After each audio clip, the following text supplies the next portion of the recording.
Junior Neymar 2011 সালে Santos বনাম Flamengo Brazilian league. এই গোলটির জন্য নেইমার পুসকাস অ্যাওয়ার্ড পান। বাম প্রান্ত দিয়ে বল নিয়ে প্রথমে দুইজন ডিফেন্ডারকে ড্রিবলিংয়ে কাটান। এরপর সে তাদের সাথে 1-to-1 পাস খেলেন।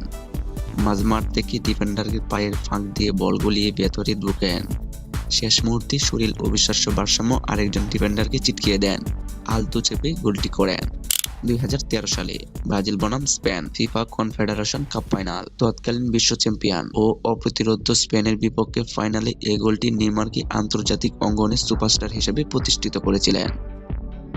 তাদের দলের পাস থেকে ডি বক্সের বাম কোণে বল পান নেইমার।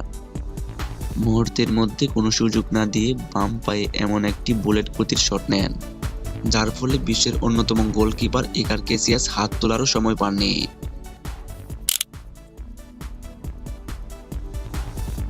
এটি ছিল নেইমারের ক্যারিয়ারে অন্যতম দৃষ্টিনন্দন গোল। সুয়ারেজের পাস থেকে ডি বক্সের ভেতরে বল পান নেইমার, কিন্তু তার পিঠ ছিল গোলের বিপরীত দিকে এবং একজন ডিফেন্ডার তাকে পেছনে থেকে চেপে ধরেছিলেন। নেইমার প্রথম টাচে বলটিকে বাতাসে ক্লিক করেন এবং ডি বক্সের মাথার উপর দিয়ে ঘুরিয়ে নেন।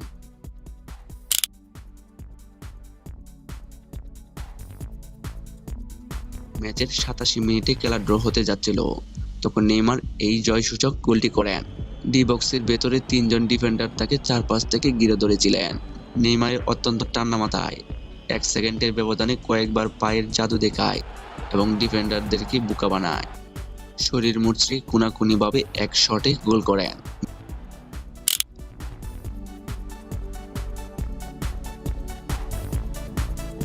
বিশ্বকাপের মতো বড় মঞ্চে অতিরিক্ত সময়ে করা নেইমারের এই গোলটি ছিল নিখুঁত।